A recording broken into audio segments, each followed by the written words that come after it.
Hello, hello, hello, my beautiful Bravo lovers. What's up? Welcome back to the channel. My name is Kyle. For all of you that are new here, we talk about all things Bravo, all things Real Housewives, and everything in between. You better believe I'm going to talk about it. And if you are returning here, welcome back. So glad to have you. We are breaking down everything that happened in this week's episode of The Real Housewives of Beverly Hills, Season 11, Episode 17, A Tale of Two Stories. And y'all, it was a crazy freaking episode.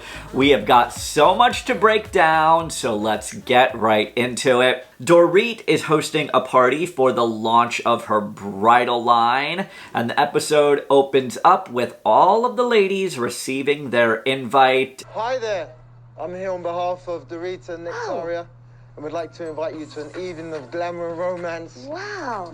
And guys, this is how you get an invite to a freaking party.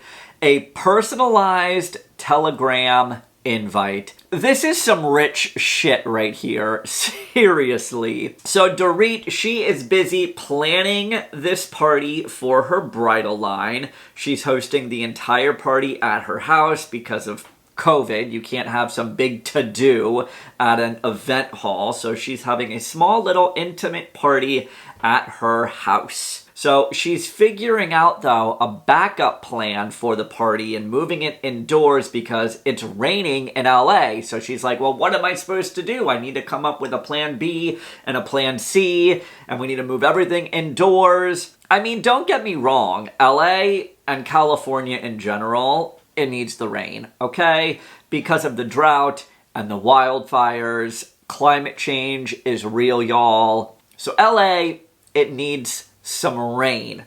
Rain on me. Thank you for attending my TED Talk. So the theme for this bridal launch party is going to be a wedding-themed launch party. I mean, duh. It makes sense because she's launching a bridal line. But y'all, the invite to this freaking party is over the top. It looks like a freaking damn award. It's like mirror-esque.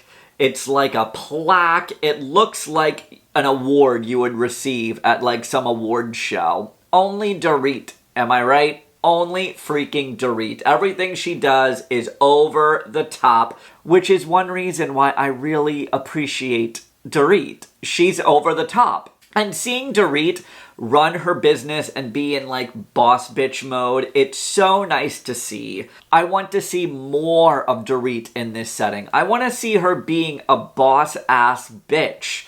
Like, I want to see more of Dorit living her life. I feel like she's been on the show for so many years now, and I don't really know that much about her, aside from the fact that she's married to PK and has 2 kids. Like, she creates all of this stuff, like Beverly Beach, the Capri Room, the bridal line, and we don't get to see the work that goes into it. I feel like I want to know Dorit on a deeper level, and everything I know about her right now is just very surfacey. And I want to see more. Like, let us in, Dorit. Let us in.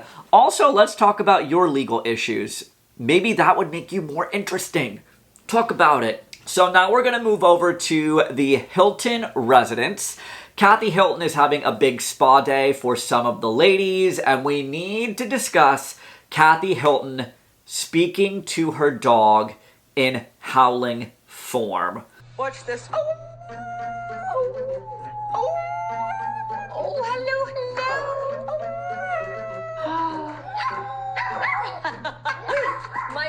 Also, her dog's name is Sue, and fun fact about me, I love dogs that have actual people names. Sue, Kate, Becky, you catch my drift.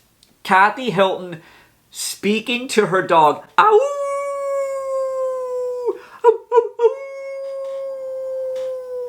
Now, if that isn't Kathy Hilton in her truest form, I don't know what is. So everyone is making their way to the Hilton residence. Kyle, Rinna, Erika. So while Kathy and Rinna are getting their massages, Kyle and Erika, oh yeah, we're gonna talk about it. grab a coffee. I have thoughts, y'all. So Kyle and Erika, they're sitting down, they're catching up, and Erika says that she is not working through any of her issues with Sutton, and it's a closed door. I mean, are any of us really shocked there? So now let's get into the crazy. We have to talk about the literal most craziest craziness crazy ever. So we get another crazy line of bullshit from Erika. So let's break it freaking down. So Erika reveals that Tom's house was broken into. Tom confronted the burglar and then had to get eye surgery. It gets worse. Also, her son rolled his car 5 times in Pasadena. Now, I didn't know that it snowed that much in California that you could roll a car 5 times. So now this is the second car rolling story that Erika Jayne has fed us. Now, because I am Nancy freaking Drew, we're going to do a little investigation. I'm going to see how much it snows in Pasadena. So it's showing here that it doesn't get much snow, and that the heaviest snowstorm was in June 13th, 1884. So after my research, average, it snows 0.0 inches in Pasadena. Okay then. So I'm smelling fish. Alright, so let's break this further freaking down, y'all. Tom's house was broken into. He confronted the burglar. Then Tom had to get eye surgery. Erika's son went to help Tom after eye surgery. And on Erika's son's way home, he rolled his car 5 times because it was snowing in Pasadena. What in the Nancy Drew shit is going on here? I am freaking confused. Garcelle hosted, this all makes sense, trust me. So Garcelle hosted a dinner party in last week's episode, and all of this happened before she got to Garcelle's house, and she didn't say anything to anybody. Like, it just feels like this is a pattern of behavior. Erika goes into these group settings, knowing all of this craziness, doesn't say anything, and then a few days later, either it drops in the news in some article, or she spills it while sitting down with somebody. Like, what is going on here? This is the story she told Kyle when Tom confronted the burglar. Tom had to go to the hospital because he had glaucoma, and the pressure and the anxiety and the stress from the burglar and confronting the burglar made it flare up. But she isn't sure of the details because she hasn't spoken to Tom. I don't really even know. Why did he need to go to the hospital? He has glaucoma, and I think like pressure and the anxiety and whatever. I'm not sure. I haven't Having spoken. someone So he said, like, you know. I have questions. Like, I really do have a lot of questions. How does Erika know all of this information? Somehow all of these stories just don't make sense. It's unfreaking believable. So Tom is so unwell and so mentally incapacitated and like on death's doorstep, basically. But yet he can confront a freaking burglar that broke into his house. What is going on? And then Erika somehow knows all of the details about everything, but yet doesn't talk to Tom at all, but knows everything. I'm just not getting it. I'm not under freaking standing. I'm really not getting what she is picking down. I'm not picking up what she's putting down there. That's what I meant to say. And this is the second car rolling story. First it was Tom, who drove his car off a cliff, rolled his car 7 times, flew out of the car, stayed in the car, was not with the car, was unconscious for 12 hours. She found him, but didn't find him. I'm confused. It's like trying to connect the dots. I don't understand, and I don't get it. So we have to move on, y'all. Let's move on, because we're going to pick up with this later on in this review. So we're going to move over to Garcelle. She is working with a dating coach to find the man of her dreams. She's on dating sites. She's on dating apps. So her and her dating coach, they're working to find eligible bachelors to link Garcelle up with. And I'm really glad that I'm done with the whole dating scene. It looks like a whole lot of freaking work. I found my match. I can't even fathom trying to go on dates again. Like, no. So, God bless you, Garcelle. You're doing God's work over here. And here's what. I want Garcelle to find her Prince Charming because I feel like Garcelle genuinely deserves to have all of the happiness in the world. She's such a good soul. She's such a good person. And shame on everyone gunning for Garcelle. Like, shame on you. Dorit, I'm looking at you. So we're going to move over to Crystal. Her and Kyle are having an afternoon moment together, and we have to talk about these renovations Crystal is doing to her basement. A theater, a golf simulator room, a wine cellar, and she said to Kyle that they need to completely redig into the ground to make this golf simulator taller, and it's going to cost $500,000. I am deceased. I'm deceased. Originally, it was going to cost $1 million, and she cut it down to cut some costs and got it down to $500,000. That's some rich shit right there. Crystal is rich, honey. She's got that Disney money. She's got that Lion King money, honey. So Crystal and Kyle, they're discussing the dinner party that Garcelle hosted last week.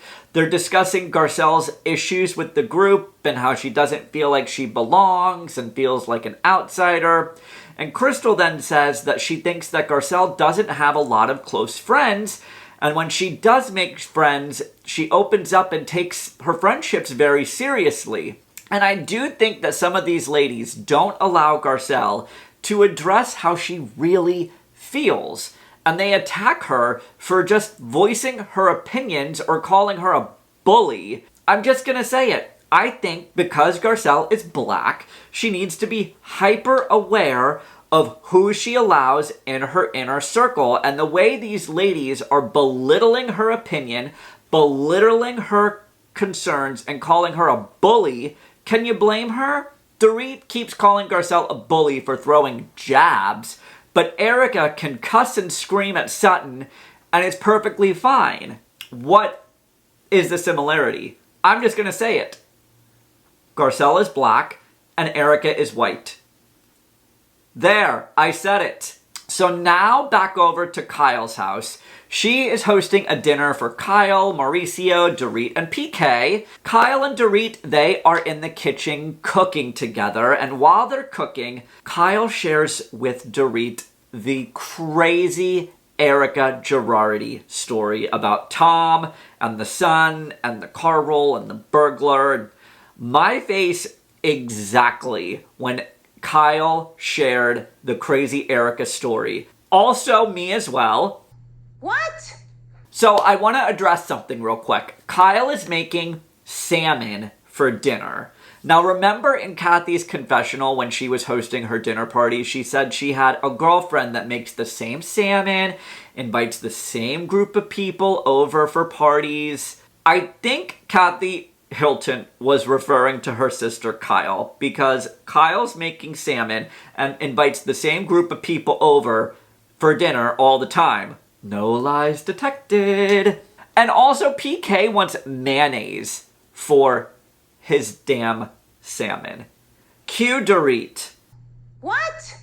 So now the group is discussing the crazy Erika stories, and PK freaking nailed it. How did Erika know?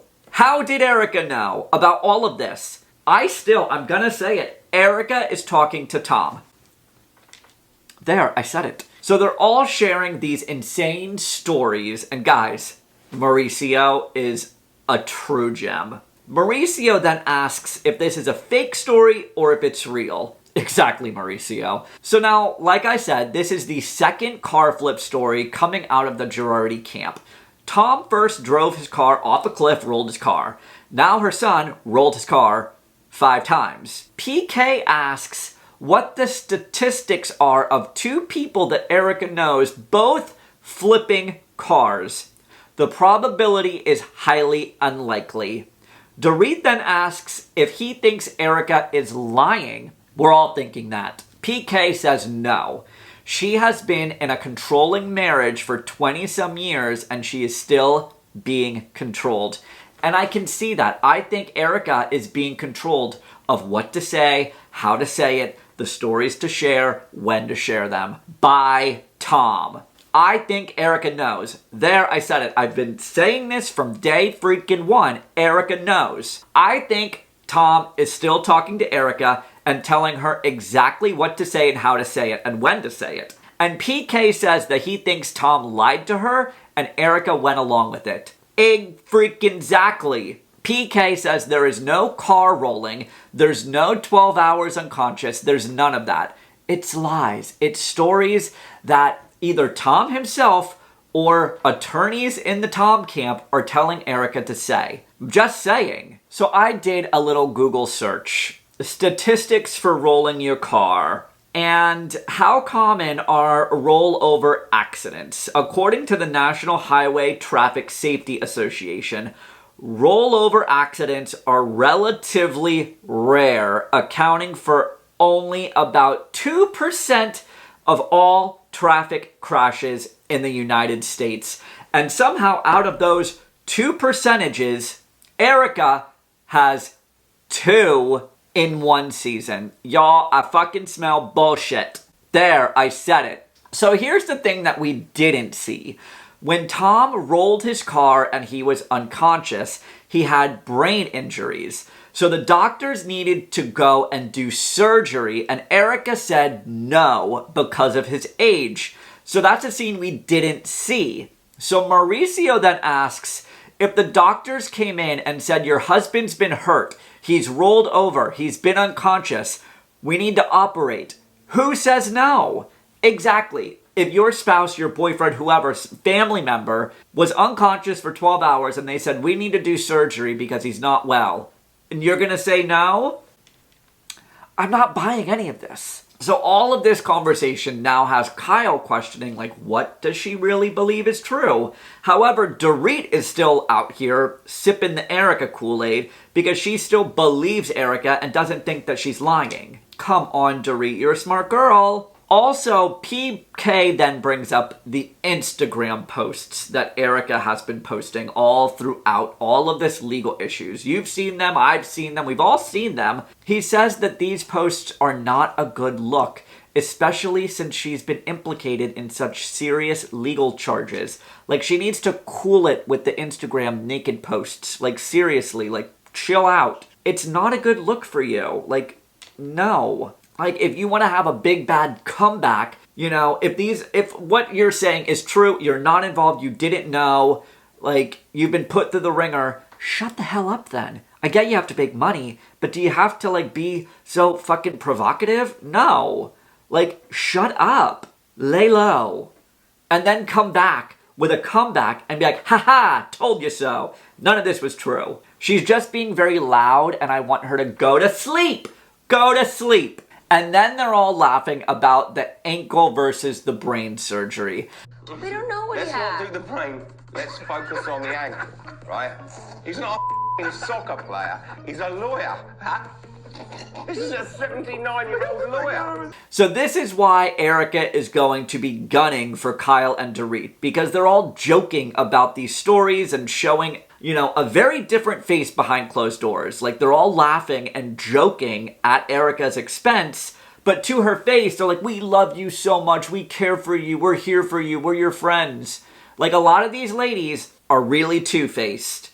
I'm just saying, say what you mean what you say. That's all I have to say about it. Moving on. So, it's now the night of Dorit's bridal launch, and everyone's getting all glammed up. Dorit is putting the finishing touches on the party setup. So all of the ladies now are en route to the party, and I'm gonna say it, y'all. Dorit's bridal line is pretty damn amazing. I am very impressed. And all the ladies are showing up and showing out for their support for Dorit. Everyone is, for the most part, on their best behavior.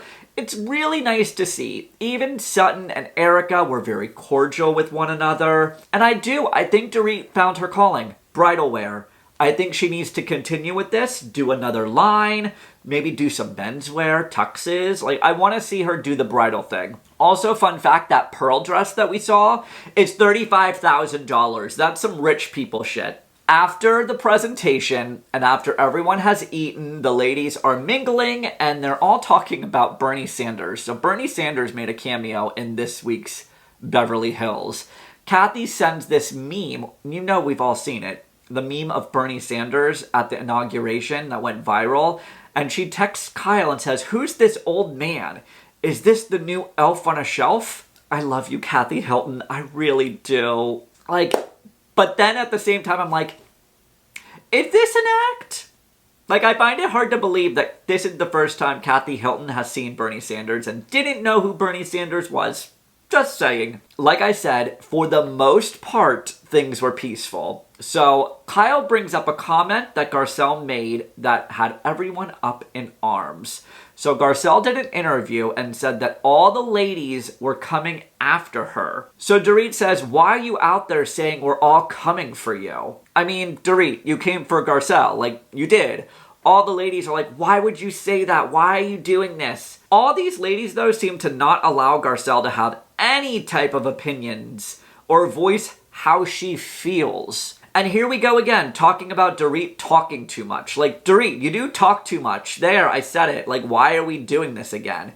And here's the real shitty thing through all of this. So all the ladies are now barking at Garcelle. Why would you say that? Why would you do that? Why would you say we're all coming for you? Well, one, they are. And two, Garcelle's allowed to have an opinion. Garcelle's allowed to voice how she feels, how she personally feels. And it feels like they're just shutting her down, silencing her. So here's the thing.